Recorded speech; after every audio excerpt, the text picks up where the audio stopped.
My name is Evelyn Harper. I'm 32 years old. And until recently, I genuinely believed I was building a future with the man I loved. I work in operations management for a regional logistics firm.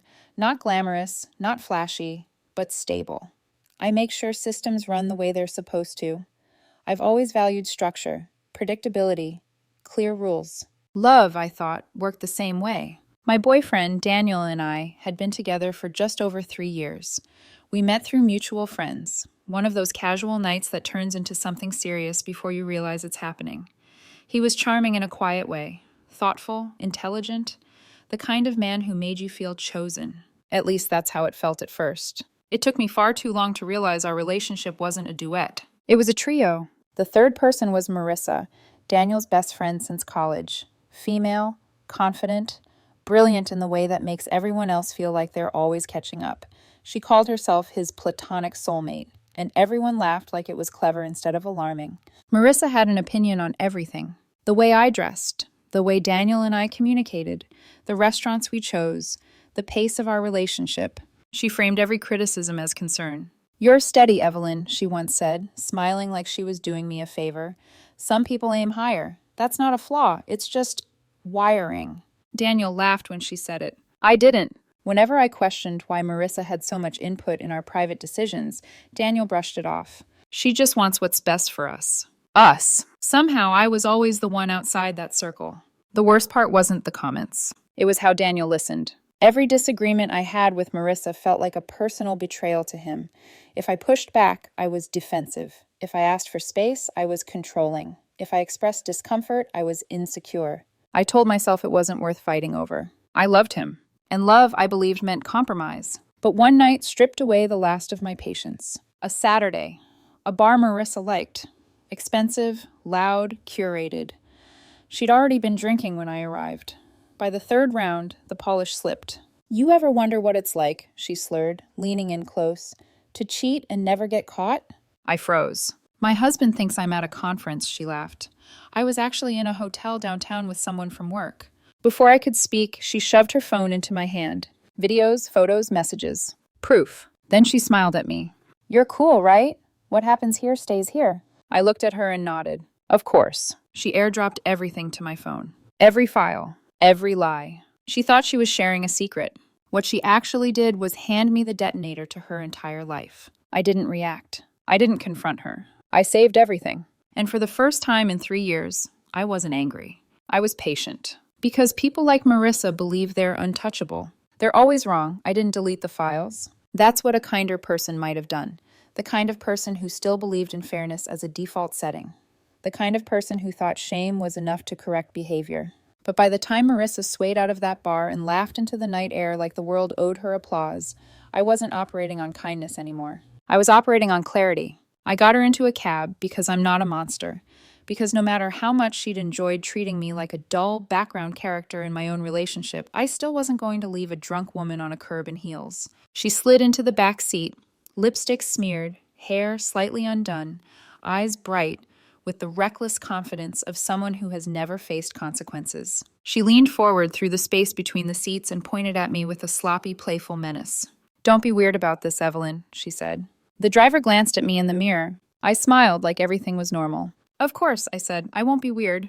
She relaxed instantly. Because people like Marissa don't watch for danger. They assume it doesn't apply to them. The cab pulled away.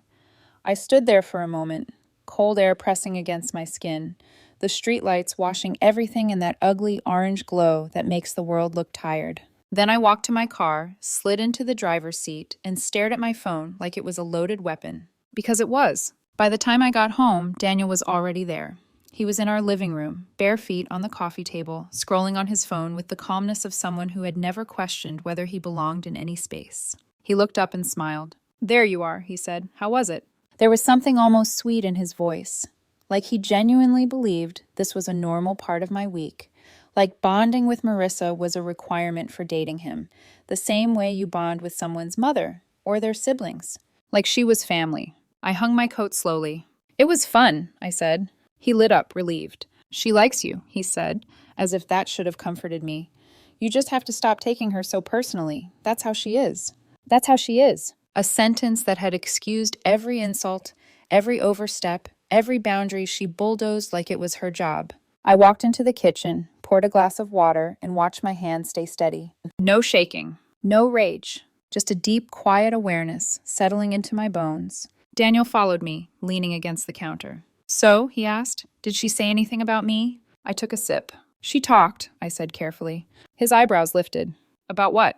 I could have ended everything right there. One sentence, one truth. A simple, clean detonation. Your best friend cheats on her husband. She bragged about it, and she handed me proof like a party favor. But I didn't. Not because I was scared. Because I knew Daniel. I knew how quickly he'd twist it, how fast he'd defend her, how easily he'd make it my fault. He'd say Marissa was drunk. He'd say I misunderstood. He'd say I was jealous of her confidence. He'd say I wanted to isolate him. He would turn her betrayal into my insecurity. And I wasn't giving him the chance. So I smiled. Soft, small, harmless. Nothing important, I said. Daniel relaxed again, satisfied. He kissed the side of my head like that sealed the moment shut. And that's when I understood something that felt almost nauseating in its simplicity. Daniel didn't want the truth. He wanted the version of reality Marissa approved of. That night, when he fell asleep beside me, I lay awake staring at the ceiling. The room was dark, but my mind wasn't. It replayed the videos in flashes, Marissa laughing, a hotel room, a man's hands on her waist, her smug little grin like she was starring in a life she thought no one could take from her. I rolled over and looked at Daniel's face in the dim light. He looked peaceful, trusting, like he assumed the world would always stay arranged in his favor. And maybe it would, if I kept swallowing my discomfort like I always had. But the files sat on my phone now, backed up, duplicated, tucked into layers of digital protection. Evidence doesn't expire the way emotions do. I wasn't sure when I'd use it, but I knew I would. Because after that night, Marissa didn't back off. She escalated. The next week, she became bolder, almost giddy, like her confession had bonded us. Like we shared something. She started texting me casually. Little messages at first. Marissa. Hey, you alive? Daniel says you've been quiet, lol. Marissa. You should come out this weekend. You need to loosen up. Marissa. You know I'm good for him, right? I keep him from settling. Settling. That word again. Always aimed at me like a dart. Daniel didn't see the problem. Or worse, he saw it and chose to ignore it. One afternoon, I came home from work and heard keys in the lock. Not Daniel's. The door opened, and Marissa walked in like she paid rent. She kicked off her shoes without asking, walked straight to the fridge, grabbed a drink, and took a long sip. I stood there holding my bag, blinking like I'd entered the wrong apartment. Hey, she chirped, as if this were normal. You're home early. My voice came out calm, but it had an edge. When did you get a key? She shrugged, twisting the cap back on her drink. Daniel gave it to me last year, for emergencies. I stared at her. What emergency requires you to let yourself into my home like it's a Starbucks? She laughed, like I was doing a bit.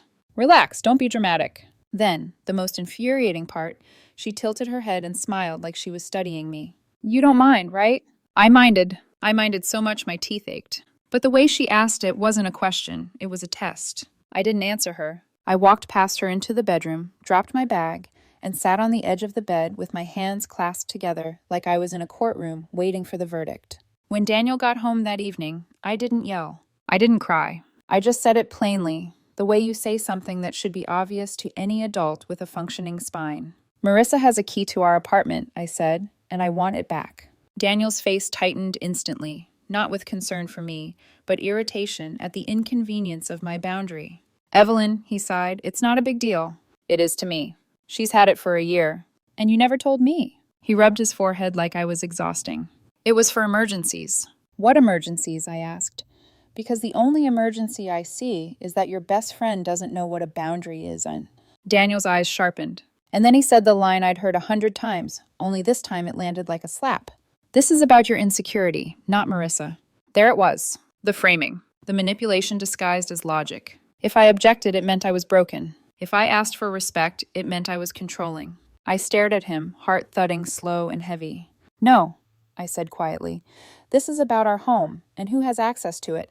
Daniel's jaw clenched. You're trying to control me. I'm trying to protect us. He scoffed. There is no us if you keep making everything a problem. And that sentence, that one, was the first time I felt something inside me go still. Because it was the truth. There wasn't an us. Not in the way I'd believed. There was Daniel. And then there was whoever Daniel allowed to orbit closest to him. And somehow, Marissa had become the sun.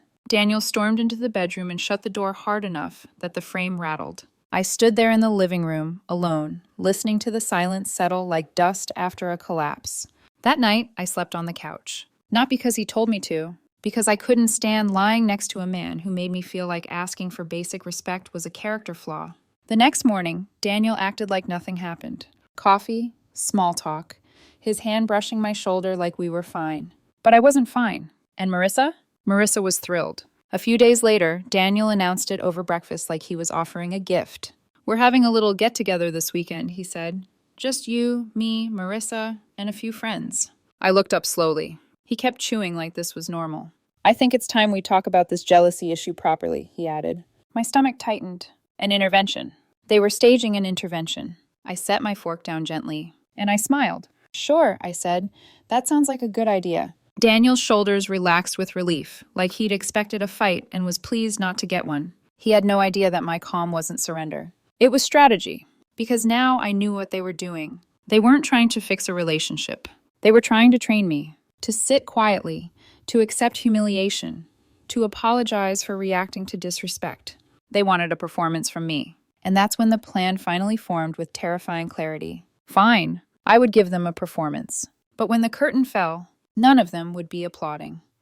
The night of the get-together arrived with a strange stillness, like the air before a storm that hasn't decided how violent it's going to be yet. Daniel was cheerful in a way that felt rehearsed. He cleaned the apartment more than usual, lined up wine glasses like props, adjusted the lighting. It wasn't about hospitality, it was about presentation. They wanted the room to feel reasonable, safe, so whatever happened inside, it could be framed as my fault. By the time the doorbell rang, I already knew who would be there. Daniel had said a few friends, but what he meant was witnesses, people who already liked Marissa, people who already believed Daniel was the calm, rational one in our relationship.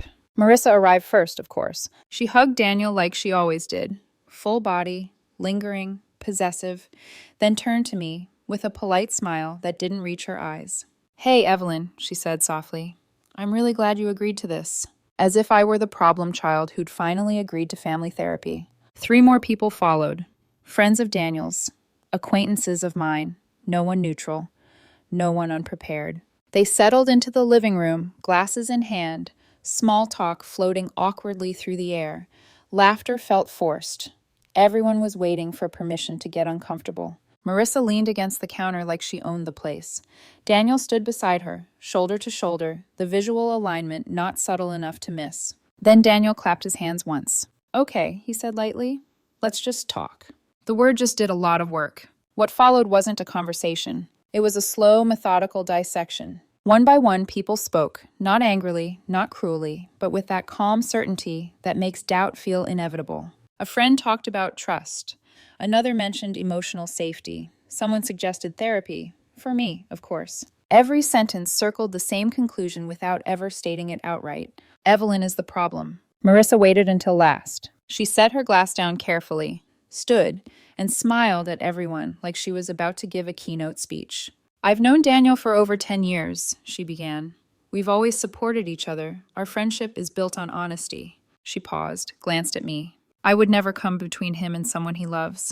The lie sat heavy in the room, unchallenged. But love, she continued gently, requires trust. And if you can't trust your partner with their closest friend, then maybe the issue isn't the friend. No one disagreed. Daniel looked at me then, not defensively, not apologetically, but expectantly. Waiting for me to accept it. Waiting for me to shrink. I nodded. "I hear you," I said quietly. Relief washed over the room. Daniel squeezed my hand, convinced he'd won. Marissa smiled, satisfied. Inside, something clicked into place with chilling precision. This wasn't about jealousy. It was about control. They wanted me small, grateful, quiet. They wanted me to accept a reality where Marissa could walk into my home uninvited, insult me under the guise of concern, undermine my relationship, and be protected every time. I apologized. Not because I meant it, because I needed them comfortable. That night, as Daniel talked excitedly about how productive the conversation had been, I stared out the passenger window and listened to my own heartbeat steady itself. They thought they'd broken me. What they'd actually done was give me permission. Permission to stop defending myself. Permission to stop explaining. Permission to go further than I ever planned. Because once people show you who they are, once they rehearse your humiliation and call it care, you don't owe them honesty anymore. You owe yourself clarity. And clarity, I'd learned, is dangerous. 2 days after the intervention, I made my move. I waited until dinner, until Daniel was relaxed, convinced the tension had passed. He'd poured himself a drink, loosened his shoulders, leaned back in his chair like a man who believed he'd successfully course-corrected his relationship. "I've been thinking," I said casually, twirling my fork, "about everything everyone shared." His eyes lit up immediately. "That's good," he said. "I knew you'd come around." I smiled. "I want to clear the air properly," I continued. "Not just with us, with everyone." Daniel leaned forward, energized. "What do you mean?" "Maybe a small dinner," I said. "You, me, Marissa, and her husband. I think if we're really going to move forward, we should be honest with everyone involved." The word honest didn't even register for him. "That's a great idea," he said instantly. "She'll love that." Of course she would. To them, it sounded like reconciliation. To me, it was theater. The rest of the week, I played my role perfectly. I was agreeable, calm, even warm. I apologized again, lightly, convincingly. I listened when Daniel talked about growth and healing. I nodded when Marissa texted me about how proud she was of us for doing the work. Behind the scenes, I prepared. I organized the files. Backups on backups. Dates, timestamps, messages, videos, undeniable. I tested my laptop, checked the HDMI cable, rehearsed the order. This wasn't revenge. This was a correction. By Saturday evening, everything was set. Daniel buzzed with excitement as we drove over, convinced we were closing a chapter. "Tonight's going to be good for us," he said, squeezing my hand. "Marissa's excited. She says it's a fresh start." "A fresh start," I echoed. Marissa answered the door. She looked flawless. Confident smile, perfect posture, already performing. Her husband, Ethan, stood behind her, polite and reserved, unaware he was about to step into the center of a storm. Dinner was painfully normal. Small talk, laughter. Wine poured generously. Marissa dominated the conversation. Daniel laughed too hard at her jokes. Ethan watched them with mild discomfort he didn't yet have words for. I waited. After dessert, Daniel tapped his glass. "Evelyn wanted to say something," he announced proudly. Every eye turned to me. I stood slowly. "I just want to thank everyone for being here," I began. "The last few weeks have been clarifying." Marissa smiled like a queen accepting tribute. "I think it's time we stop avoiding the truth," I continued. "But before I say anything else, there's someone here who deserves to hear it first." I turned to Ethan. Confusion flickered across his face. Before anyone could interrupt, I connected my phone to the television. The screen lit up. The first video played. Marissa, drunk, laughing, kissing another man in a hotel room. Then another clip. Another night, same room, same man. Photos followed. Messages, bragging, dates. Silence swallowed the room whole. Daniel shot to his feet. "This is fake," he shouted. "She's trying to humiliate you." I didn't look at him. I kept clicking. The final message appeared on screen. "Thanks for keeping quiet. I knew I could trust you." Marissa lunged toward me. "You absolute—" She didn't finish the sentence. Ethan stood so fast his chair toppled backward. He stared at the screen like it was rewriting his reality in real time. Then he looked at Marissa. Really looked at her. He didn't yell. He didn't cry. He just walked upstairs. The bedroom door slammed. Drawers opened. Things hit the floor. Marissa's face drained of color. Daniel started yelling at me, at her, at the room, but I was already stepping back. "This is who she is," I said calmly, "and this is what she does when she's protected." Marissa tried to come at me again. Daniel grabbed her arm, but too late. The damage was done. I picked up my coat. "I think we're done here," I said. "Thanks for dinner." No one stopped me. Outside, the air was cold and clean. I didn't feel victorious. I felt finished. Because the performance they'd demanded from me? I gave it to them, and when the curtain fell, there was nothing left for them to applaud. The apartment was silent when we got home. Not the calm, comfortable silence of two people unwinding together, but the brittle kind, stretched thin and vibrating with everything that hadn't been said yet. Daniel slammed the door behind us. "What the hell is wrong with you?" he snapped. I took my coat off slowly, hung it where it belonged, and turned to face him. "What's wrong with me?" I asked evenly. I told the truth. "You ambushed us," he shouted. "You humiliated Marissa. You humiliated Ethan. You humiliated me." I studied his face. That's what he'd taken from the night. Not the cheating, not the lies, not the way Marissa had laughed about it.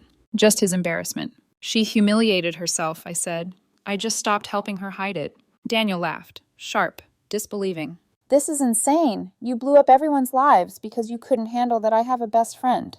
No, I said calmly. I blew up a lie that's been poisoning this relationship for 3 years. He paced the room like a trapped animal. She was drunk when she told you that stuff. You should have come to me. And you would have done what? I asked. Defended her? Told me I was insecure? Asked me to let it go? He stopped pacing. Didn't answer. That was answer enough. You watched her walk into our home without knocking, I continued. You watched her talk down to me. You watched her undermine me. And every time I asked for a boundary, you told me I was the problem. I was trying to help you, he said weakly. No, I replied. You were trying to make me easier to manage. His face flushed red. That's not fair. Neither was staging an intervention to fix me, I said. Neither was letting her have a key without telling me. Neither was choosing her comfort over mine, every single time. He crossed his arms. You didn't have to do it like that. I nodded slowly. You're right, I said. I didn't. Then I stepped closer and lowered my voice. But if I'd told Ethan privately, you and Marissa would have convinced everyone I made it up. He opened his mouth, closed it again, because he knew I was right. The silence stretched. Then his tone changed. Softer, calculated. We can fix this, he said. You went too far, but I know why. You were scared. We lost perspective. I almost laughed. Perspective? I said. Your best friend tried to attack me in that dining room after I exposed her affair, and your first reaction was to call me disgusting. He flinched. Because you embarrassed me, he snapped, in front of everyone. You embarrassed yourself, I said simply. The words landed harder than I expected. His eyes glassed over with anger, not regret. So that's it? He said. You're just walking away? Yes, I replied. That's exactly what I'm doing. He stared at me. You're ending this? I'm giving you 4 weeks, I said flatly. Pack your things. Find a place. After that, the locks change. His mouth fell open. You're kicking me out? My apartment, I corrected. My name is on the lease. You moved in. Now you're moving out. For a second, he looked like he might cry. Then anger took over again. You'll regret this, he hissed. You're throwing away the best thing you'll ever have. The conversation ended there. He slammed the bedroom door hard enough to knock a picture off the wall. I didn't pick it up. I went for a drive instead. The next weeks were chaos in slow motion. Daniel didn't accept the breakup, not really. First came apologies, then accusations, then desperation. Texts flooded in at all hours. I'm sorry, you ruined everything. I hate you. I miss you. Please talk to me. I ignored them all. When texts didn't work, he showed up at my office with coffee and fake smiles. I told security not to let him up. When that failed, he tried pity. Long messages to mutual friends about how I'd snapped. I replied to each with the videos. The messages stopped. Then came the smear campaign. Cryptic posts about narcissists, emotional abuse, healing journeys. I didn't respond. Screenshots circulated on their own. Daniel's credibility collapsed with each denial. Marissa's fallout was faster. Ethan went silent. And silence, I learned, is preparation. Lawyers, accounts, evidence. Within weeks, Marissa lost her marriage, her reputation, and most of the social circle that once worshipped her confidence. Daniel spiraled. One day he was promising therapy. The next, screaming outside my building. I stayed with a friend to avoid the late-night scenes. When I returned, he had left notes around the apartment. We belong together. You'll regret this. They went straight into the trash. The night before his deadline, he showed up one last time. Eyes red, voice shaking. Please, he whispered, don't throw us away. I looked at him and felt nothing.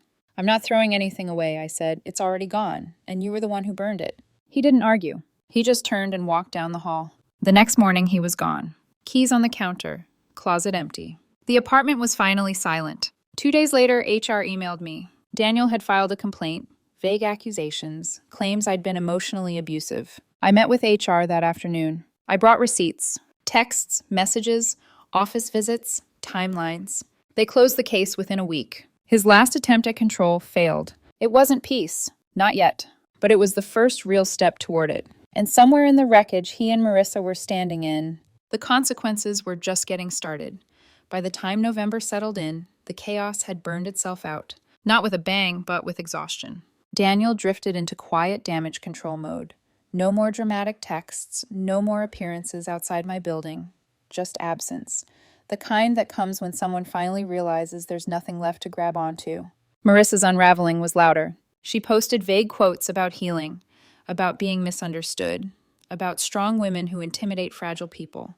Each caption longer than the last, each one more defensive than empowering. It didn't work. People don't rally around ambiguity once they've seen proof. Friends stopped engaging. Invitations dried up. The social circle that once orbited her confidence quietly collapsed, one unread message at a time. Ethan moved fast. When I heard about it, it was through a mutual acquaintance who didn't know how to phrase it delicately, because there was no delicate way to phrase it. He filed, he won, he left. Marissa lost the house, a significant portion of her savings, and the image she'd spent years carefully curating. The woman who once bragged about being untouchable was now renting a small apartment on the edge of town and arguing with customer service reps on speakerphone. Daniel tried reaching out once more, a late-night message that said, "Maybe we should clear the air." I deleted it. Some conversations don't lead to closure. They lead back into cycles you've already survived. My life, on the other hand, began to expand quietly. The apartment felt different once it was finally mine again. I changed the locks, repainted the living room, rearranged the furniture. Small things. But every adjustment reminded me I no longer had to make room for disrespect. Work improved. My focus sharpened. I started sleeping through the night without my jaw clenched tight from holding in things I was never allowed to say. 3 months after the dinner, I got an email I didn't expect. From Ethan. Short, polite, grounded. "Thank you for telling me the truth. I'm doing better now. I hope you are too." I read it twice before responding. "I'm glad you're doing well. I am too." A few hours later, coffee sometime? We met at a small cafe downtown the following week. It was awkward at first, not because of what had happened, but because neither of us wanted to define it. So we didn't. We talked about work, books, places we wanted to visit. The conversation felt easy, like breathing after holding your lungs tight for years. Coffee turned into another coffee, then lunch, then dinner. Nothing rushed, nothing dramatic. Just honesty. I know how this sounds. Woman exposes her boyfriend's best friend, breaks up, ends up seeing the best friend's ex-husband. Too neat, too convenient. The kind of story people tear apart online. But the truth is simpler than that. We weren't rebounding. We were recovering. Together. We'd both been lied to, both been minimized, both been told our discomfort was the problem instead of the warning. There was no need to explain boundaries to each other. We already knew why they mattered. One night after dinner, as we stood by our cars, Ethan looked at me and said quietly, "I'm not looking for anything complicated. I just want honesty." "That's all I want too," I said. And I meant it. What grew between us wasn't fireworks. It was steadier than that. Respect, consistency, silence that didn't feel like punishment. Maybe it becomes something permanent.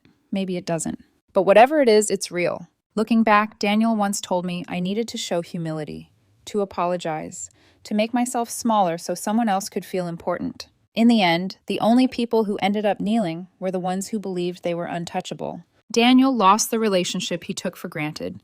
Marissa lost the control she confused for confidence. And all I lost was the illusion that love requires tolerating disrespect. The night I changed the locks, I stood in the doorway for a long time before closing it. The apartment was quiet, not lonely, peaceful. The kind of peace that only comes after you rip something rotten out of your life and leave space for something better to grow. Whatever comes next, it will be honest. It will be calm, and it will never again include people who confuse love with control.